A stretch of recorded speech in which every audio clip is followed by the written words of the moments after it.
In 1932, a Kansas mother fed her family of 7 for an entire week on $2 of pantry staples. She kept a stained notebook of her recipes, and when she died in 1981, her grandchildren found it tucked behind a tin of flour in the back of the cupboard. Number 14. On this list is the meal she made most often, the one that kept the family alive through the hardest winter of the Great Depression. Number 3 was so cheap that families joked it cost nothing but a prayer. And number 1, the dessert that fooled palates so completely that the recipe ended up printed on cracker boxes for the next 40 years. These 25 meals were born from scarcity, perfected by necessity, and forgotten the moment American shelves filled up again. Hit that subscribe button. Let us count down the 25 forgotten Depression-era pantry meals that saved families when the shelves went empty. Number 25, cornmeal mush. Before there was breakfast cereal in a box, before there were grits in a paper canister, there was cornmeal mush. A pot of water, a cup of cornmeal stirred in slowly to keep the lumps from forming, a pinch of salt, and 20 minutes of patience. That was breakfast, and often supper too. In farmhouses across Iowa, Indiana, and the Carolinas, mothers stretched a 5-pound sack of cornmeal across an entire week of meals during the worst years of the Depression. A sack cost about 18 cents in 1933. The mush came out hot and thick, served in a bowl with a splash of milk if there was any, a drizzle of molasses if you were lucky, or just a knob of bacon grease and salt if you were not. Leftover mush was poured into a loaf pan to set firm overnight, then sliced thick and fried in lard the next morning until the edges turned crisp and dark gold. 2 meals from the same pot. That was the math of survival cooking, and cornmeal made the math work. Number 24, the onion sandwich. 2 slices of white bread, a thick slice of raw sweet onion, the bigger the better, a scrape of butter on the bread if there was any, lard if there was not, salt and pepper, that was supper. In tenements from Brooklyn to Pittsburgh, this sandwich appeared on the table when the meat money had run out and the rent had to come first. The bread cost about 8 cents a loaf in 1934. An onion ran 2 cents at the corner grocer. For pennies, a man came home from looking for work and ate something that filled his belly and watered his eyes and tasted, for one moment, like a real meal. Vidalia and Walla Walla types were preferred, sweet enough that the rawness did not bite back. Children watched their fathers eat these without complaint and learned a quiet lesson about pride. Decades later, James Beard wrote that the onion sandwich was one of the great pleasures of his life. He had grown up watching his father eat them through the lean years. Number 23, milk toast, last resort nursery food. When a child was sick, when an old grandmother could no longer chew, when there was nothing else in the house but the heel of a loaf and the last of the morning's milk, mothers made milk toast, a slice of stale bread browned in a dry skillet, then placed in a shallow bowl. Hot milk, sometimes with a tiny knob of butter melted in, was poured over the top until the bread sopped through completely. A pinch of sugar and salt. That was the entire dish. The bread schifmanendan into something tender and warming, the milk turning faintly toasted from the heat of the bread. It was nursery food and sickbed food and last resort food all at once. In Depression-era homes across New England, milk toast appeared 2 and 3 times a week, served in chipped china bowls passed down from mothers and grandmothers. It cost almost nothing. It asked almost nothing. And on a cold February night in 1934, it was the difference between a child going to bed hungry and a child going to bed warm. Number 22, the sugar sandwich. White bread spread thick with butter or margarine, then sprinkled heavy with sugar, sometimes cinnamon if the spice tin still held any, folded over and pressed down. That was lunch. Children carried sugar sandwiches to school in waxed paper across the entire decade of the 1930s, and they did not consider it strange because everyone they knew was carrying the same thing. The butter held the sugar in place so it did not spill out the sides. The sugar dissolved into the butter as the sandwich sat in a lunch pail through the morning, turning into something almost like icing by the time noon came. A 5-pound bag of sugar cost about 25 cents in 1935. A loaf of bread was 8 cents. For under 35 cents, a mother could pack lunches for a whole family for 2 weeks. Children today get told their grandparents had it harder. They never get told what their grandparents actually ate. Number 21. Tomato gravy on bread.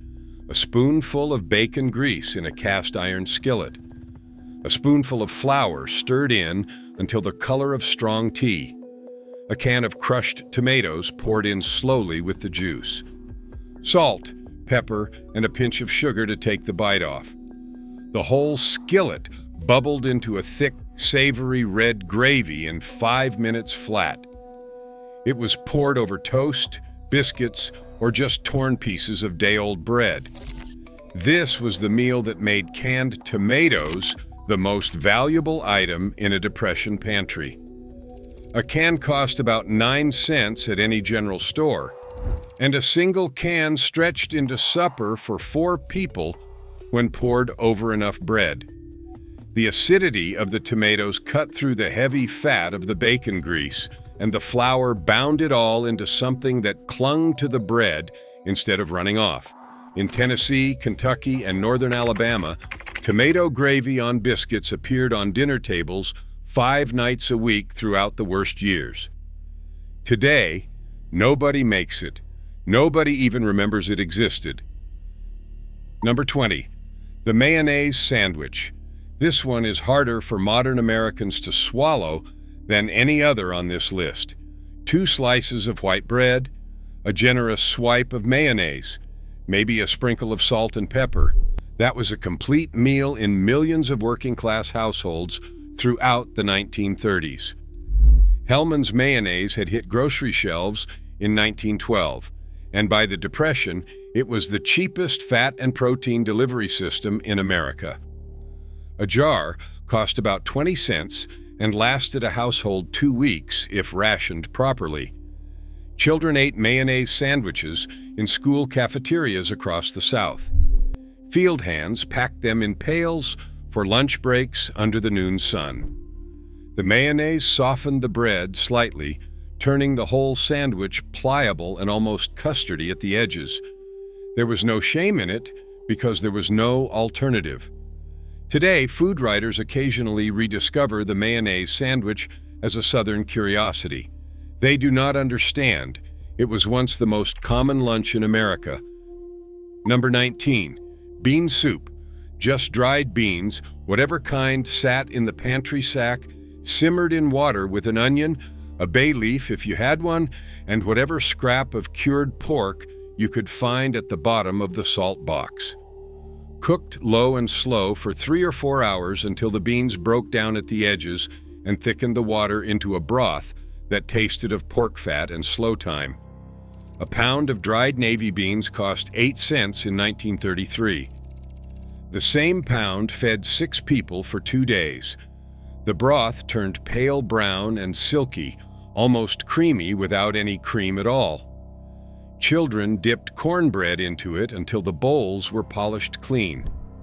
Mothers strained the leftover liquid through a cloth and used it as the base for the next pot, building flavor over weeks. In Appalachia, in the Dust Bowl farmlands, in the row houses of Cleveland and Baltimore, bean soup was the meal that did not fail. It was the meal you fell back on when everything else had run out. First pattern break. Here is what nobody tells you about Depression cooking. The women who fed America through the worst decade in its modern history did not have cookbooks. Most of them did not even have written recipes. They had memory and instinct and the long, hard knowledge of what their own mothers and grandmothers had done during the Civil War and the Panic of 1893 and 100 other hungry seasons before this one. Every meal on this list came out of a tradition that stretched back generations. The Depression did not invent poverty cooking. It just made it the only kind of cooking left. When the shelves went empty in 1932, those women reached back through time and pulled out everything their grandmothers had taught them. They fed their families on knowledge that was older than the country itself. And then, in the boom years after the war, we threw that knowledge away in a single generation. Number 18, the poor man's meal. 1 potato sliced thin, 1 onion sliced thin, 1 hot dog or a piece of cheap sausage cut into coins. Everything went into a hot skillet with a spoonful of bacon grease, and it fried together until the potatoes turned crisp at the edges. The onions caramelized into sweet brown ribbons, and the sausage rendered out its fat to flavor the whole pan. Salt and pepper at the end. That was supper. A potato cost a penny. An onion was 2 cents. A hot dog ran about 5 cents in 1934. The whole meal came together in 20 minutes for under a dime and fed 2 hungry adults. The smell of frying onions and potato fat carried out the kitchen window and across the apartment courtyard. Other families on the block knew exactly what was cooking. Some of them were making the same thing in their own skillet at the same time. The poor man's meal was named honestly because there was no shame in it. Number 17, cornbread crumbled in milk. This was the supper that appeared on Sunday nights when there was nothing left from the morning's dinner and Monday's paycheck was still a day away. A piece of cold cornbread from the bread box crumbled into rough chunks at the bottom of a tall glass or a deep bowl. Cold milk poured over the top until the cornbread floated. A spoon. That was it. The cornbread soaked up the milk slowly, turning soft on the outside while staying just slightly grainy at the center. Children ate it like cereal. Old men ate it on the back porch in their undershirts, watching the sun go down across the cotton fields. In the South, this was called crumble in. In the Midwest, it was called cornbread and milk. In the Ozarks, they ate it for breakfast too. A pan of cornbread cost about 6 cents to make. A quart of milk was 11 cents. The whole meal was under 20 cents, and it kept generations of Americans alive. Number 16, mulligan stew. A drifter's dish that came home with the men who rode the rails looking for work. Mulligan stew was made from whatever was available, contributed to a communal pot by whoever had something to add, a potato from one man, a carrot from another, a handful of beans from a third, a piece of bone with a little meat still clinging to it from a fourth.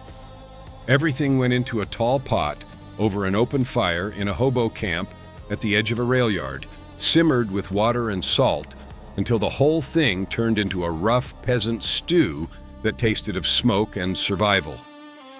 By 1933, an estimated 2 million Americans were riding the rails. Mulligan stew was their dinner more nights than not. The recipe traveled from camp to camp and eventually came home with the men who made it back. Mothers in proper houses started making their own versions on the kitchen stove, calling it cleaning out the icebox stew. The principle was the same: nothing wasted, everything used. Hunger answered. Number 15, hash. When there was a scrap of meat left from Sunday's roast, hash carried it through to Wednesday. The meat was chopped fine, mixed with diced cooked potatoes and onion, packed into a hot skillet greased with bacon fat, and pressed down with a spatula until a deep brown crust formed on the bottom. Then it was flipped or stirred to build another crust. Salt and pepper, maybe a splash of leftover gravy stirred through if any remained. A small amount of meat, maybe 4 ounces total, fed a family of 5 when stretched this way. The Maillard reaction in the crust gave the hash a depth of flavor that hid how little meat was actually in the pan. Canned corned beef became wildly popular during the Depression precisely because it made this dish possible without any leftover meat at all. A can of Libby's corned beef ran about 19 cents in 1935 and turned into 3 nights of suppers when paired with potatoes from the root cellar. Number 14. Hoover stew. Hoover stew was named in bitter tribute to the president whose name became a curse word in working-class kitchens. It was a pot of macaroni boiled in water until tender, then drained and mixed with a can of stewed tomatoes, sliced hot dogs, and a can of any beans on hand. The whole thing was heated through and served from a single pot. A box of macaroni cost 6 cents. A can of tomatoes was 9 cents. A can of beans was 8 cents. A package of hot dogs ran 15 cents and stretched across 2 pots of stew. For about 35 cents, a mother fed 6 people a hot dinner that filled their stomachs and stuck with them until morning. Hoover stew was the official dish of the soup kitchens that opened in 1931 and 1932 across every major American city. It was the meal Dorothea Lange's mothers were making in those photographs, the meal Steinbeck's Jodes ate at roadside camps in California. Today, almost no American under 50 has heard of it. Their grandparents ate it 3 times a week. Second pattern break. Here is the part the food companies do not want you to remember. Every single one of these meals costs less than a single modern frozen dinner.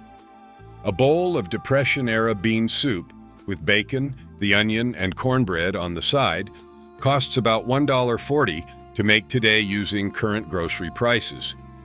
The cheapest frozen dinner at the supermarket is $2.99, and it contains less protein, less fiber, less actual nutrition than what your great-grandmother made in a single pot for a quarter of the price.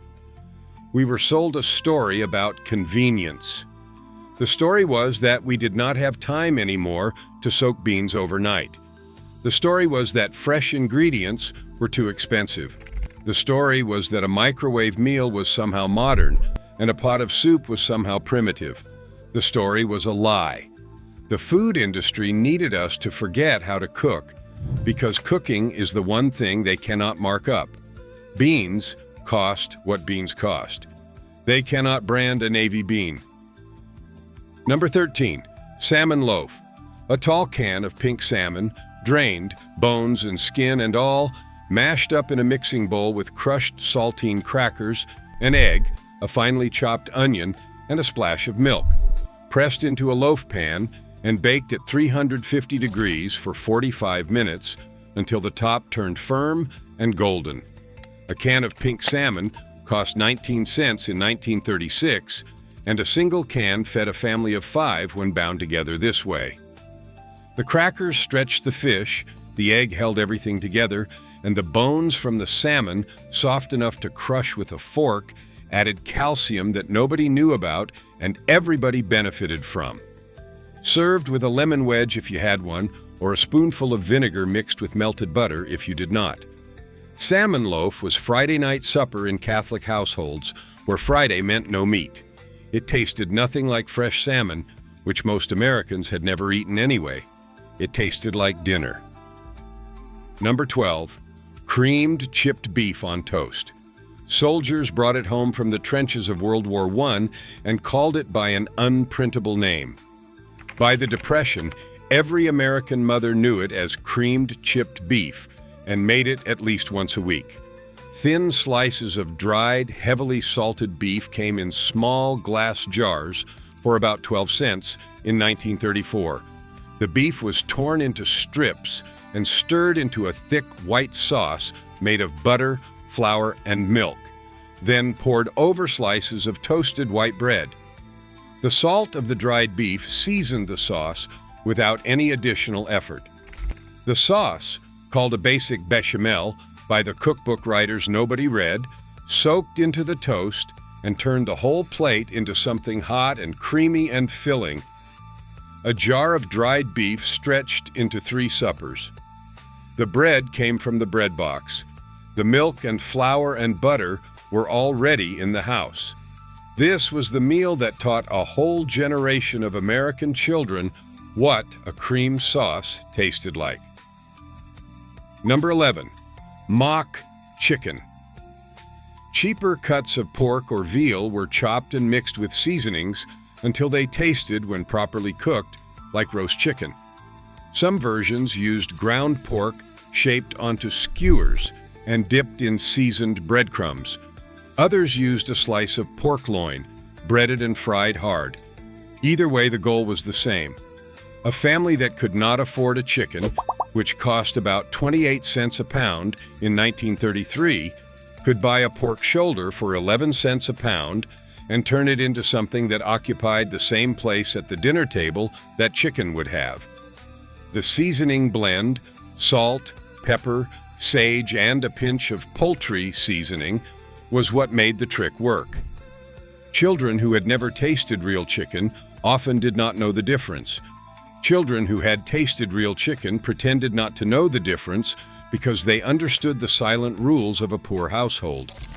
Mock chicken appeared in The Joy of Cooking from 1931 onward. By 1965, the recipe had quietly disappeared from later editions. Number 10. Split pea soup. Dried split peas were one of the cheapest sources of protein in the American grocery store, costing about 7 cents a pound in 1934. A bag of green split peas thrown into a pot with a ham bone, an onion, a carrot, and a bay leaf produced, after 2 hours of slow simmering, one of the most filling, restorative meals on this entire list. The peas dissolved as they cooked, thickening the broth without any flour or cream into a porridge so dense it almost held its shape on the spoon. The ham bone gave up every last trace of smoky richness it had. By the time supper was ready, the soup tasted like something out of a fine restaurant, despite costing under 30 cents to make. Mothers made enormous pots of split pea soup on Sunday afternoons and fed the family from it through Tuesday lunch. The leftover bone was simmered a second time for stock. Nothing was thrown away, not the bone, not the broth, not the smallest scrap of meat that fell from it. Number 9. Salt pork and beans. The fundamental meal of poor America from the Civil War until the Second World War. A pound of dried navy beans was soaked overnight in cold water. A piece of salt pork the size of a man's fist was dropped into the pot in the morning. Cold water was added to cover, a spoonful of molasses for sweetness, and a diced onion. The pot simmered on the back of the stove for 4 to 6 hours, and by supper time the beans had broken down into something silky, and the broth had turned the color of strong coffee. The salt pork rendered its fat into the pot, seasoning every bean. A pound of beans cost a dime, and a pound of salt pork was 13 cents. The whole pot fed 8 people for 2 days and tasted, as one Vermont farm wife wrote in her journal in 1933, like the only thing in the world that was still going right. Today, salt pork is so obscure that some grocery stores no longer carry it. Beans alone do not taste the same. Third pattern break. Here is the part nobody talks about at the dinner table anymore. The Depression generation did not just survive on these meals, they thrived on them. Studies of cohort health from the 1930s show that despite the poverty, despite the hunger in some households, children who grew up eating beans, eggs, milk, cornmeal, and seasonal vegetables had stronger bones, better teeth, and lower rates of chronic disease than their grandchildren who grew up on processed foods in the 1980s.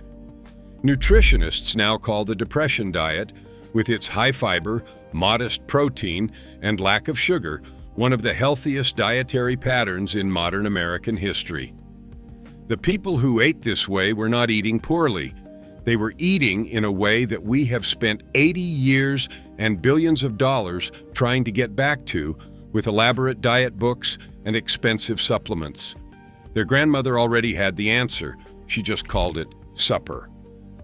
Number 8, wacky cake, also called depression cake, war cake, or crazy cake, depending on the region. The miracle of wacky cake was that it required no eggs, no milk, and no butter. A cup and a half of flour, 3 tablespoons of cocoa powder, a cup of sugar, a teaspoon of baking soda, and a half teaspoon of salt were mixed dry in a bowl. Then a tablespoon of vinegar, a third of a cup of vegetable oil, a teaspoon of vanilla, and a cup of cold water were added, stirred together quickly, and baked in an ungreased pan at 350 degrees for 30 minutes. The vinegar reacted with the baking soda to lift the cake without any eggs at all. The result was a moist, tender chocolate cake that fed a whole family for under 15 cents. Wacky cake appeared at birthday parties, church socials, and Sunday dinners across America during the years when butter cost too much, eggs cost too much, and milk had to be saved for the children's breakfast. The cake worked anyway. It still works today. Number 7, bread pudding. The genius of bread pudding was that the worse the bread, the better the pudding. Stale heels, dried out crusts, the last sad slices in the bottom of the bread box, all of it went into a baking dish, broken into rough chunks. A custard of 2 eggs, a cup of milk, a quarter cup of sugar, a teaspoon of vanilla, and a sprinkle of cinnamon was poured over the top.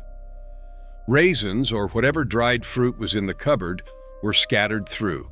It was baked at 325 degrees for 45 minutes until the top turned golden and the custard set into something soft and trembling. A loaf of bread that would have gone in the trash became dessert for 8 people. The cost was almost zero because the bread was already paid for and the eggs and milk were the smallest possible amounts. Mothers across America made bread pudding on Sunday afternoons after the bread box had been hoarded all week. It came out of the oven smelling like cinnamon and warm milk, and it turned a meager depression supper into something that felt almost like a celebration. Number 6, chocolate gravy. This was the breakfast Southern grandmothers made on Saturday mornings when they wanted to do something special for the children. Cocoa powder, sugar, flour, and a pinch of salt were whisked together in a saucepan. Cold water was added slowly while stirring to keep the lumps out. The mixture was cooked over medium heat until it thickened into something dark and glossy, like hot fudge thinned to gravy. A splash of vanilla was stirred in at the end. The gravy was poured over hot biscuits split open on a plate. That was breakfast. The cost was almost nothing.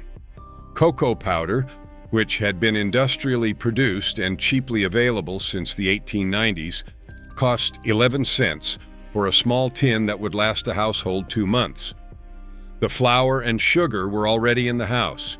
The biscuits were already on the table. For pennies, a Saturday morning became a holiday. Children in Tennessee, Kentucky, and the Ozarks remember chocolate gravy as the taste of their entire childhood. Today you have to drive deep into Appalachia to find anyone who still makes it. Number 5, vinegar pie. When citrus was a luxury, when even apples in winter cost more than a family could spare, Southern mothers made vinegar pie. A cup of sugar, 3 tablespoons of flour, 2 tablespoons of apple cider vinegar, a teaspoon of vanilla, 3 eggs, and a cup of water were whisked together and poured into a single pie crust. baked at 350 degrees Fahrenheit for about 40 minutes until the filling set into something silky and bright. The vinegar, when properly balanced with the sugar, tasted shockingly like lemon. First-time eaters could not believe the pie did not contain any citrus at all. The acidity cut through the rich crust the same way a key lime pie would. The whole pie cost about 12 cents to make in 1935 and served 8 people. Vinegar pie was funeral pie, church potluck pie, Sunday after service pie. It was the dessert that proved poverty did not have to mean an empty pie tin. Today, almost no American knows it ever existed. Their great-grandmother served it to 20 people at her wedding reception. Number 4. Tomato pudding. This entry sounds wrong to modern ears, but tomato pudding was a beloved dish across the Midwest and Pennsylvania Dutch country throughout the Depression era. 1 can of tomatoes, 1 cup of brown sugar, 1/4 cup of butter, and several cups of cubed stale bread were baked together in a casserole dish at 375 degrees Fahrenheit for 45 minutes. The tomatoes broke down into a sweet, tangy syrup. The bread soaked it up like a sponge, turning soft and almost custardy at the bottom while crisping golden on top. It was served warm as a side dish to roast pork or eaten on its own as a strange Depression-era dessert that walked the line between savory and sweet. The cost was about 18 cents, and it fed 6 people. Tomato pudding appeared in the cookbooks of Marlborough County, South Carolina, and Lancaster County, Pennsylvania, throughout the 1930s and the 1940s. Then it disappeared so completely that finding it today requires digging through handwritten community cookbooks at small-town historical societies. It was strange. It was delicious. It was forgotten. 4th pattern break. The last entries on this list are the ones that almost should not exist. They are meals invented out of literal nothing: a cup of flour and a can of something, a handful of pantry staples that should not, by any reasonable culinary logic, become a complete dish. And yet they did. The women who made them were operating at the absolute edge of what a kitchen could produce. They were not following recipes. They were performing acts of small daily magic, taking the last cup of flour and the last spoonful of sugar and turning them into something a child would smile at. Every entry from here to number 1 was once supper or dessert in a house where the cupboards were almost empty.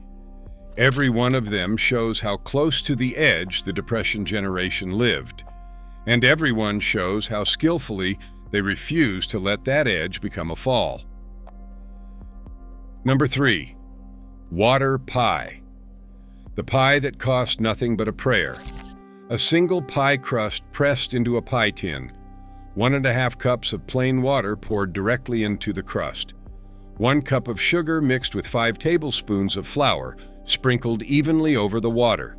1 teaspoon of vanilla extract drizzled across. 4 tablespoons of butter, cut into small pats and dropped on top, scattered like islands. A heavy sprinkle of cinnamon. The whole thing baked at 400 degrees for 30 minutes, then 375 for another 30 minutes. What came out of the oven, against all reason, was a pie. The flour and sugar combined with the water and butter into a smooth, custardy filling that tasted like vanilla and cinnamon and sweet cream. A pie made of nothing. The total cost in 1935 was under 8 cents. Water pie appeared in the Depression-era recipe boxes of women who had taught themselves to make dessert from a list of ingredients that did not, on paper, add up to dessert. They believed it would work because it had to. Number 2. Hoe cakes. The original American flatbread, made by enslaved African Americans on plantation hoes, held over open fires. then carried into the cast-iron skillets of every Depression-era Southern household. You needed a cup of cornmeal, a pinch of salt, and hot water stirred in until it formed a thick batter. Spoonfuls were dropped into a hot, greased skillet, pressed flat, and cooked 2 minutes aside until the edges turned crisp. That was the entire recipe. A cup of cornmeal cost less than 2 cents in 1934, and a skillet of hoe cakes fed 4 people. They were eaten with butter, with molasses, with bean broth poured over the top, or with absolutely nothing at all. Hoe cakes were the floor of Southern poverty cooking, the meal that appeared when every other ingredient had run out. And on the worst nights of the worst years, they were enough. Number 1. Mock apple pie. The dessert that fooled an entire generation. A pie crust filled not with apples, but with broken Ritz crackers, covered in a hot syrup of water, sugar, and cream of tartar. It was topped with a second crust and baked until golden. What came out of the oven did not just resemble apple pie. It tasted like apple pie. The crackers swelled and softened into something that mimicked stewed apples almost perfectly. A box of Ritz cost 19 cents in 1935 and made 2 pies, while a peck of apples ran a full $1. The pie fooled grandfathers, and it fooled visiting preachers. In 1937, Nabisco printed the recipe on the back of every Ritz cracker box. It stayed there for 40 years. Millions of Americans grew up eating mock apple pie at Christmas and never knew it contained no apples at all. Make one of these this week. Just one. Drop your pick in the comments, because these were not just recipes, they were proof that a kitchen with almost nothing in it could still feed a family.